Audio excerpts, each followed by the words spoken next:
All right, let's talk about the newest movie, Him. I am uniquely qualified to talk about this movie as someone who is a big movie fan, but also obviously a big football fan. If you happen to find me just with the movie channel, I have a much bigger channel called Jackson Kruger Sports, where I talk about football primarily. So okay, I like horror movies. I like football. This seemingly is right up my alley.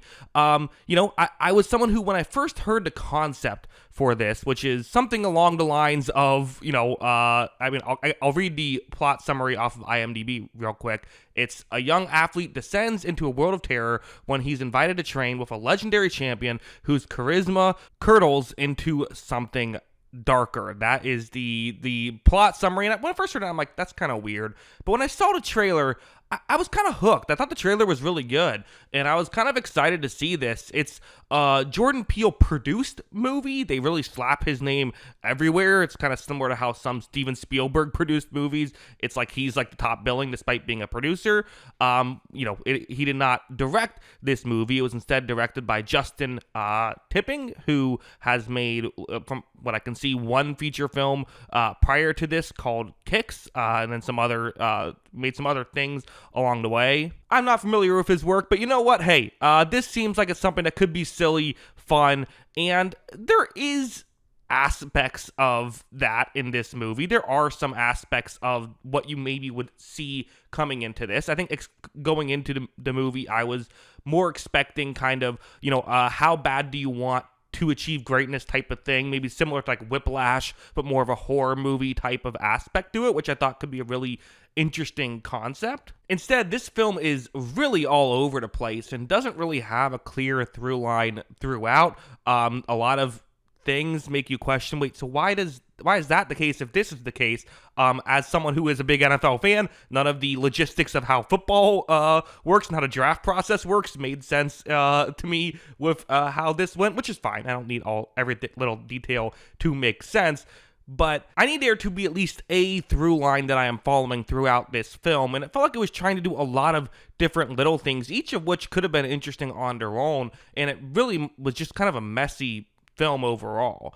There was a lot of fun to be had, kind of in a M. Night Shyamalan-esque way of just kind of some absurd things happening in a way that still kind of works. I will also say there were some good sequences in this movie. I thought a sequence involving a jugs machine worked very well for me in this movie. I will also say I really enjoyed Tyreek Withers, who I hadn't really seen before, as the main character of the young quarterback who he goes to Marlon Wayne's house, who plays a character named Isaiah White, who is better than Tom Brady. He has 8 championships, so that's kind of the thing in their knockoff NFL. But I thought Tyreek Withers was very good. Marlon Wayne's, gotta say this, he went all out for this role. He did not half-ass this by any stretch of the imagination. He was doing whatever he could to make the performance work. Definitely over the top in a way that, again, kind of would fit for an over the top movie, but I just kind of feel like this was at times totally inconsistent. I'll compare this to a film like Weapons, which is ironic because Jordan Peele was, he was very much wanting his production company to get Weapons, ultimately missed out on that film.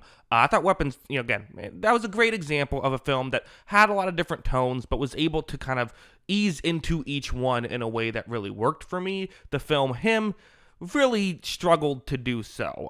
It kind of a lot of times eased into like a comedy unintentionally. There was definitely some unintentional comedy, and I can easily see this being one that you could throw on with your friends when you want a movie to kind of, have some genuine scares, but also have some laughs and kind of laugh at the over-the-top aspect of it. I can see it working in that sense. But I think the main question I have walking away from this is why did Jordan Peele's production company take on this project, and why did Jordan Peele sign off on letting his name be so prominently featured on this project with such a muddled script, and one that, again, from a plot perspective, just really does not follow. It doesn't make any sense. I didn't understand a lot of the character motivations throughout. I still don't understand a lot of the character motivations throughout. And I'm very interested in why Peele was willing to go out on a limb to let this be promoted under his name. I'm sure plenty of people in the theater thought that this was a Jordan Peele movie when they walked in because of how much his name was on it. Should you go see Him?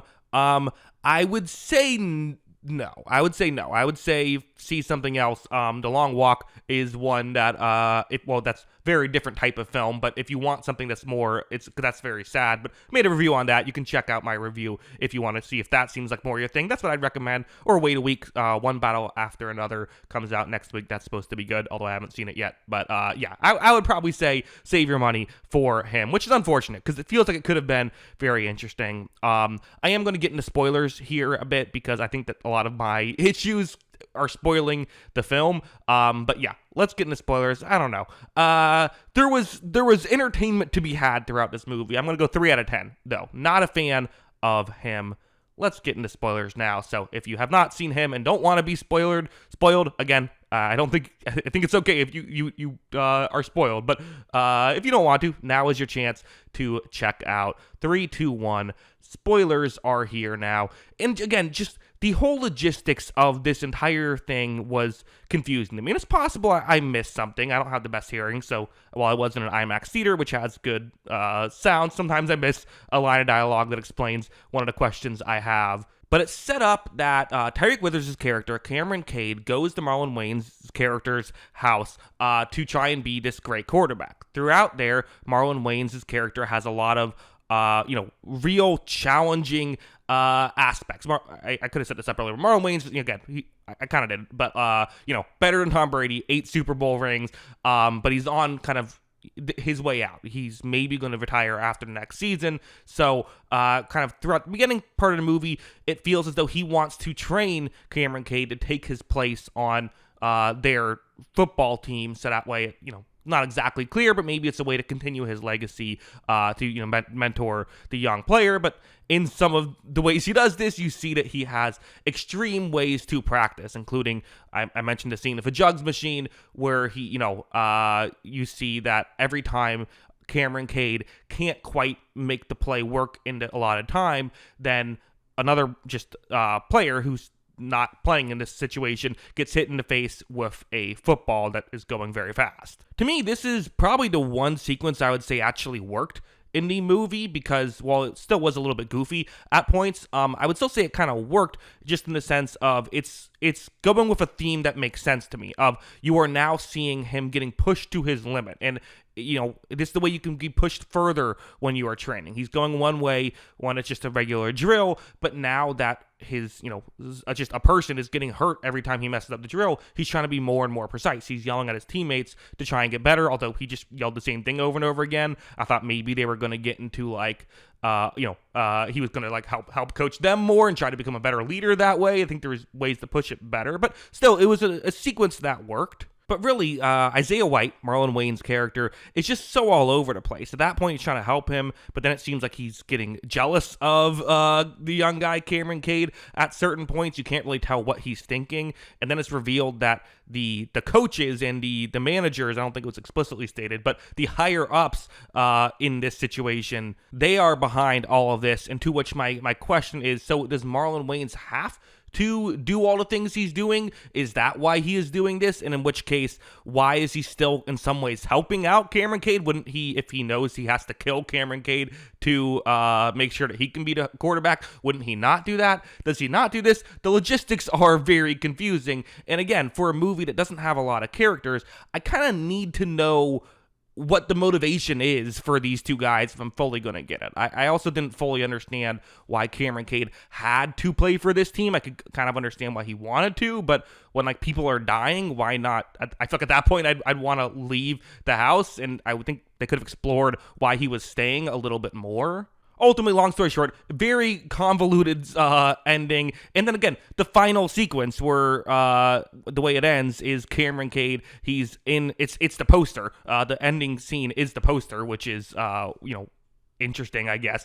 Usually you don't do that, but so he's there, and they give him a weapon for some reason, and then say, "Please sign here on the line." And instead of signing, he decides to kill all of them.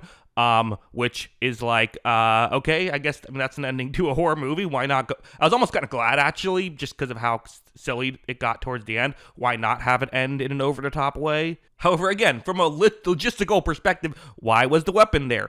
We know Marlon Wayans' character had a gun. Why is that gun not in place here? Why do they have some other weapons, but none of those other weapons are a gun if you're going to be doing this where he might turn on you? Like, you think you'd have some backup plan in this scenario, no? Again, this is where the M. Night Shyamalan type of thing comes in, where it has a twist, but the twist doesn't fully make sense to me, and it just kind of feels more silly than interesting, which again, for a something that they slapped the Jordan Peele label on. And Peele, I feel like all of his films, for better or worse, and usually for better, there is a very clear through line throughout. Like everything is well thought out, and there are, everything makes sense.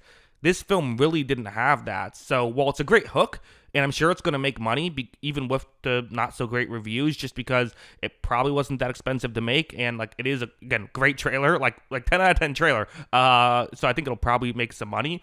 I just don't think I'm just surprised that I think a lot of people are going to see this and like have a smaller opinion of Peele, and given that he doesn't even have a movie coming out just yet, like for a while, feels like a weird hit for him. At least that's kind of how I see it. Even though, again, of course, it should be mentioned, he did not write this movie. He did not direct this movie. He sort of co-signed it to be produced under his production company. So yeah, not one I would say worth watching, at least not until streaming. Maybe you can check it out and see if it is your thing. Some okay moments here. I didn't even recognize Julia Fox is in this movie. I didn't recognize who she was because she looks so different. I was like, I know, who is that? I know her from somewhere. Julia Fox. She plays Marlon Wayans' wife. Also, Jim Jeffries pops up, which is really weird because he's that's a totally serious role. So did it need an Australian guy? I don't know. That was weird. But even Tim Heidecker's in this movie. So interesting. But those are my thoughts on him. What are yours? Let me know in the comments below. Always love hearing from you. And of course, as always, thanks for watching.